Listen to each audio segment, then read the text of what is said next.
The world's richest man just got snubbed by the most powerful man on earth. While in Britain, a surgeon manipulated his way to nearly £500,000 by deliberately destroying his own legs. I'm Andrew Meatrich, former analyst for a state-run media outlet who chose truth over loyalty, now independent based in Europe and bringing you the stories they don't want you to see clearly. You won't believe this. Elon Musk, the supposed first buddy of Donald Trump, was nowhere to be seen when tech giants gathered at the White House yesterday. Where was he? And why is a respected British surgeon sitting in prison right now for what might be one of the most disturbing insurance schemes ever documented? These aren't isolated incidents, they're symptoms of something much darker, because tomorrow the news could change everything. Hit that like button if you want the unfiltered truth, not sanitized headlines. Subscribe because this channel won't bend to anyone's agenda. Comment below with your thoughts, and if you want to support independent journalism that doesn't kowtow to power, consider becoming a sponsor. Your support keeps me free to tell you what really matters. Thursday night at the White House, tech's biggest names sat around Trump's table like some twisted Last Supper. Mark Zuckerberg flanked the president, Tim Cook and Bill Gates shared pleasantries, Sam Altman from OpenAI smiled for cameras. Here's where it gets even worse.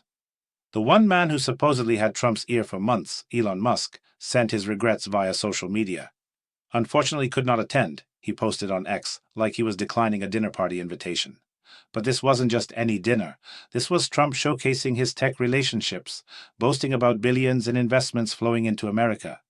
Companies pledged hundreds of billions, from Meta's $600 billion annually to Microsoft's $80 billion commitment. What do you think happened behind those closed doors? Trump called them high IQ people, while Musk watched from the sidelines. The official line? Musk was invited but unfortunately could not attend, sending a representative instead. Right. The man who can launch rockets into space couldn't make it to a dinner 20 minutes from his government office. Let me repeat that. The guy who was supposed to slash government spending as head of Doge suddenly has scheduling conflicts when Trump hosts the most important tech meeting of the year. And now listen carefully, because this is where the real story emerges. Musk and Trump had a very public falling out earlier this year over government spending, where Musk called Trump's budget bill an abhorrent monstrosity. Trump fired back, threatening to strip Musk's companies of government contracts and calling him ungrateful. You see the pattern, right? Then Musk did something that crossed every line. He brought up Jeffrey Epstein and supported Trump's impeachment. Just imagine that for a second.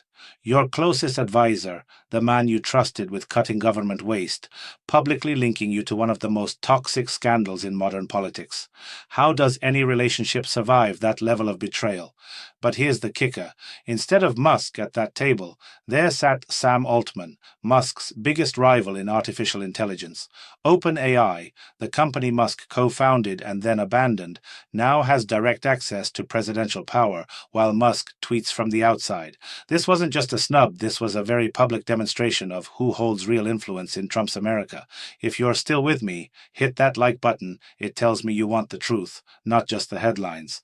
But if you think this is bad, wait until you hear what's happening in Britain, where a surgeon turned his own body into a £500,000 paycheck. A respected vascular surgeon in Cornwall spent years cutting off other people's limbs, then decided to do the ultimate procedure on himself. Neil Hopper, 49, deliberately froze his own legs with dry ice for 8 hours until they became unviable and had to be removed. But that's not the shocking part. Here's where it gets even worse. He told insurance companies Aviva and Old Mutual that his legs were amputated due to sepsis, not self-inflicted injury, and walked away with £466,000. The man who performed hundreds of amputations professionally knew exactly how to fake the symptoms, how to present to doctors, how to get the outcome he wanted. What kind of system allows a medical professional to manipulate his colleagues this completely? Hopper sent a photo of his bandaged feet to his contact with the message, "It feels so cool. No feet," and described how sexy he looked. You won't believe this. The same hands that saved other people's limbs deliberately destroyed his own for sexual gratification and profit. He spent the money on a camper van, building work, a hot tub, living his best life while deceiving everyone who tried to help him. And now listen carefully, because this gets darker than you could imagine. Hopper was connected to Marius Gustafsson, the Norwegian eunuch maker, who was jailed for life for leading an extreme body modification ring. This wasn't just one sick individual. This was part of an international network of people who profit from extreme body modification. Gustafsson performed unsafe procedures on at least 58 men, some as young as 16, filming everything and selling the videos online for over £300,000.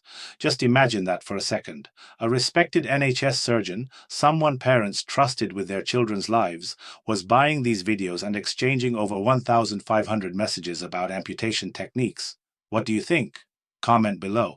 But honestly, how do we trust any system after this? Yesterday, Hopper got 32 months in prison, but he'll serve only 40% before parole consideration. A man who violated the most basic trust between doctor and society, who turned his professional knowledge into a weapon against public institutions, gets less than 3 years.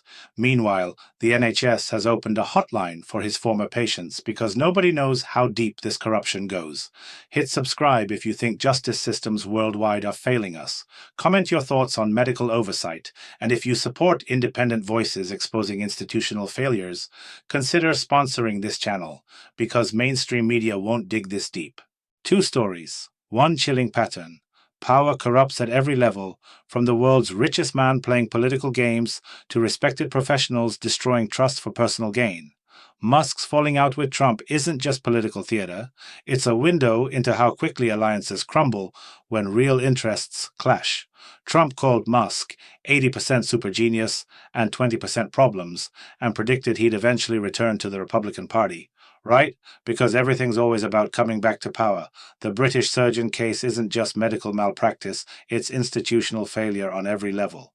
When professionals can manipulate systems this completely, when oversight fails this catastrophically, when justice delivers slaps on the wrist for systematic deception, we're not looking at isolated incidents. We're seeing the breakdown of the mechanisms that supposedly protect us. Neither story ends here. Musk will find new ways to influence politics, Trump will continue courting tech giants, and somewhere there's another professional planning to exploit the system's blind spots. The question isn't whether these things will happen again, it's whether we'll recognize the patterns before it's too late. Stay sharp, stay informed, and never trust official narratives at face value. Like this video if it opened your eyes, subscribe for more stories they'd rather you didn't hear, and comment with your thoughts on how we hold power accountable. If you want to support truly independent journalism that answers to no government, no corporation, no agenda except truth, become a sponsor. Because in a world full of lies, the truth is the most radical position you can take. Let me finish with my deepest gratitude goes to our sponsors. You are far more than supporters. You are the very lifeline of this channel. Without you, these stories wouldn't be told, this voice wouldn't be heard, and the pursuit of truth would fade into silence. Because of your faith in independent journalism, I can stand here and speak openly, without compromise and without fear. And to everyone watching, you matter just as much. Each time you subscribe, each like you give, each comment you leave, you strengthen this mission and send a clear message that real voices cannot be silenced. Hitting that subscribe button is not just a click, it's a commitment to standing with something bigger. Adding your comment is not just feedback, it's proof that truth still resonates and that people refuse to turn away. So take a moment now, subscribe, press like, and share your thoughts below. Help us keep this channel alive, growing, and impossible to ignore. Together we become stronger, louder, and unstoppable.